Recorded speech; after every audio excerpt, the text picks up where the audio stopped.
Zero tolerance for corruption and fixing. Now is the time to come forward confidentially and come and talk to us. We will listen to you, we will take it seriously, and what you tell us will not appear in the media. যারা suspect এবং ওনাদের রেকমেন্ডেশনের লিস্টে আছে players and non players তাদের কাউকেই আমরা BPL 12th এডিশনে involve থাকতে দিব না ইন এনিওয়ে। আইন আছে কিনা ক্রিকেটে এরকম ফিক্সিং করলে বা এতে আপাতত এটা নেই for the game of cricket. But অবশ্যই এই যে ঘটনা ঘটছে এটার মধ্যে ক্রিমিনাল এলিমেন্টস আছে যেটা আমরা বিভিন্ন দ্বন্দ্ববিধির বিভিন্ন ধারায় ফেলতে পারি। আচ্ছা, আবারও আমি বলছি, আপনারা আসলে নামটা জানতে পেরেছেন তাদের 3টা পৃথক রিট পিটিশনের কারণে, কারণ তারা 3টা রিট পিটিশন করেছে, সেখানে তাদের নামটা পাবলিক হয়ে গেছে, আমরা আসলে বলিনি। ওইখানে পাবলিক হয়ে যাওয়ার পরে আসলে জিনিসটা আমাদের তরফ থেকে রিপিট হয়েছে, বাট এটা তারা বাদী হয়ে কেস করেছিল, 3টা কেস করেছিল, ওইখানে আসলে আপনারা নামটা জানতে পেরেছেন যে কাদেরকে আসলে ড্রাফটটা, তারপরে আপনারা লিস্টে একটা মিল করেছেন। আমরা কারো নাম ফর্মালি ডিক্লেয়ার করিনি, করবো না। As he said it's a live investigation, এখানে আমরা কারো নাম ডিক্লেয়ার করবো না। হাউএভার যখন প্রশ্ন এসেছে যে খালি কি ক্রিকেটাররাই এখানে ইনভলভ বা ক্রিকেটারদের এগেনস্টেই সেফটি মেজার না হবে, আনসার ইজ নো। এটা নন ক্রিকেটাররাও involve within the team or whoever, এবং তাদেরকে এই আসন্ন 12 বিপিএলে পার্টিসিপেট করতে দেওয়া হবে না। এটা হয়তো আপনাদের কাছে বিভিন্ন সময়ে বিভিন্ন ওয়েতে আপনারা জানতে পারবেন। এখানে যেভাবে একবারে এটা করতে পেরেছেন ওখানে হয়তো পারবেন না, কারণ বিভিন্ন ইনফরমেশন আমাদের কাছে বিভিন্ন সময় আসবে। And we will ensure one thing is decided, we will not allow, আমরা কাউকে যারা সাসপেক্ট এবং ওনাদের রেকমেন্ডেশনের লিস্টে আছে প্লেয়ার্স অ্যান্ড নন প্লেয়ার্স তাদের কাউকেই আমরা বিপিএল 12th এডিশনে ইনভলভ থাকতে দিব না ইন এনিওয়ে। এইটা এনশোর করছে যে খালি action is not taken against players এবং নন প্লেয়ার্স, সবার উপরে আসলে একই অ্যাকশনই হবে। অবশ্যই এটা লিগাল প্রসেসের পার্ট। বাংলাদেশে কোনো, আপনার কোয়েশ্চেনের আনসার হল অবশ্যই, ফার্স্ট অফ অল এটা লিগাল প্রসেসের পার্ট। কেন? বিকজ আমরা আইসিসির সিগনেটারি টিম দেশ, আমরা আইসিসির অ্যান্টি করাপশন কোড আমরা ফলো করি, আমাদের নিজস্ব অ্যান্টি করাপশন কোড অ্যাডপ্ট করা আছে। সো ইট ইজ পার্ট, আমরা যা করছি it's all part of a process. Next question আপনার হলো বাংলাদেশে দ্বন্দ্ববিধির আন্ডারে কথার কথা কোনো স্পেসিফিক আইন আছে কিনা ক্রিকেটে এরকম ফিক্সিং করলে বা এতে আপাতত এটা নেই for the game of cricket.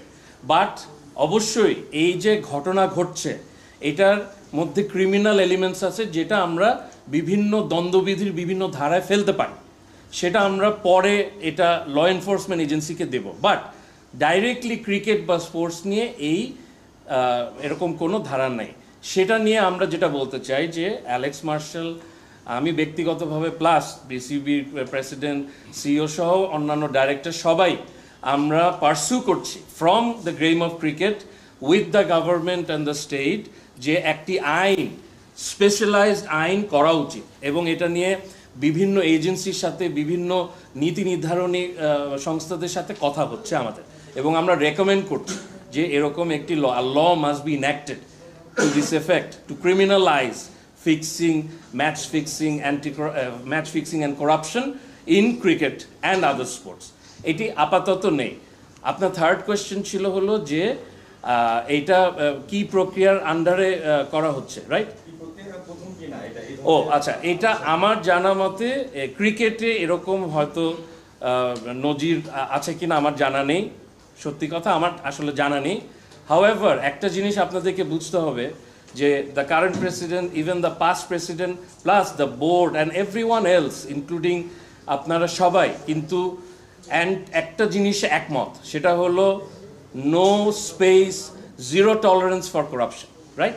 Zero tolerance for corruption and fixing, এটি একটি একদম স্ট্যাবলিশ সত্য যে ম্যাচ ফিক্সিং বাংলাদেশ ক্রিকেটে হয়েছে এবং সেটাকে আমরা দূর করতে চাই। সো আপনি এটাকে দেখবেন যে আমরা প্রতিটা পদক্ষেপ যে নিচ্ছি এটা যদি প্রেসিডেন্ট নাও থাকে এটা কি আসলে আমরা প্রপারলি নিচ্ছি কিনা। যেই কমিটির রিপোর্টের কথা বলা হচ্ছে সেই committee was headed by a retired appellate division one of the finest জাজ, যে কিনা অনেক সময় প্রিজাইড করেছে as chief justice of Bangladesh. ওইখানে মেম্বার ছিল আরেকজন সিনিয়র অ্যাডভোকেট অ্যান্ড ব্যারিস্টার, যে স্পোর্টস ল নিয়ে এবং মিস্টার আশরাফুলের কেসও ইনভলভ ছিল। ওখানে আরেকজন সিনিয়র ক্রিকেটার ইনভলভ ছিল। মানে আমি যেটা বলতে চাচ্ছি আপনাদেরকে যে দ্য এন্টায়ার প্রসেস অনেক ডিলিজেন্টলি করা হচ্ছে এবং উই আর নট এনজয়িং যে some players are getting excluded, but this is necessary for the game of cricket. তাদের পারফরমেন্স, তাদের রেপুটেশন যতই হাই হোক না কেন, if the data evidence and the process says যে তাদেরকে আসলে আপাতত এক্সক্লুড করতে হবে, then this is required for the game of cricket. আমার ধারণা 5-7 জনের জন্য এই 18 কোটি দেশে, যেখানে ম্যাক্সিমাম বাচ্চা থেকে শুরু করে বুড়ো পর্যন্ত সবাই গেম অফ ক্রিকেটকে ভালোবাসে, সেইখানে আপনারা এটা তো করতেই পারেন এবং আমাদের এফোর্টটাকে সাপোর্ট করতেই পারেন। Relationship, financial or support between individual franchises and anybody working for me in anti-corruption. There should be a separation. You can't become reliant or special friends with the franchise owners or management or even the players, because the next day you might be investigating them for a credible allegation of breaching the anti-corruption code. There will be a separation. They will not be receiving finance or support from the individual franchises. And while I've got the floor, sorry, go on. সেটা আমাদের বোর্ডের ব্যাপার, তবে এরকম কোনো চিন্তা ভাবনা করবার আগে ফুল প্রসেস, লিগাল প্রসেসটা হ্যাজ টু এন্ড। পুরা লিগাল প্রসেসটা এন্ড হয়ে কে গিলটি, কিভাবে গিলটি, এই জিনিসগুলো যখন সামনে আসবে তখন আই এম শিওর তখন যারা নীতি নির্ধারকরা থাকবেন within the governing council or the board, তারাই সিদ্ধান্ত নিতে পারবেন। So I just want to make a final comment. I said this in the video that I think a lot of people would have watched, and thank you for listening in my language. I am very grateful. I understand it's, I'm in Bangladesh, but I'm speaking in English. I respect that. I said in the video there might well be people who have information about previous breaches of the anti-corruption code who have not yet come forward, and that might include younger players or more vulnerable people in cricket who felt under pressure or threatened not to come forward and report approaches. Since that video went out, I'm very pleased to say that we've started to receive new information, and I'm even more pleased that no one in this room knows what that information is, because that shows the confidentiality. But my appeal to people who have previously been aware of breaches of the code or have received a corrupt approach, and I include in that young players, now is the time to come forward confidentially and come and talk to us.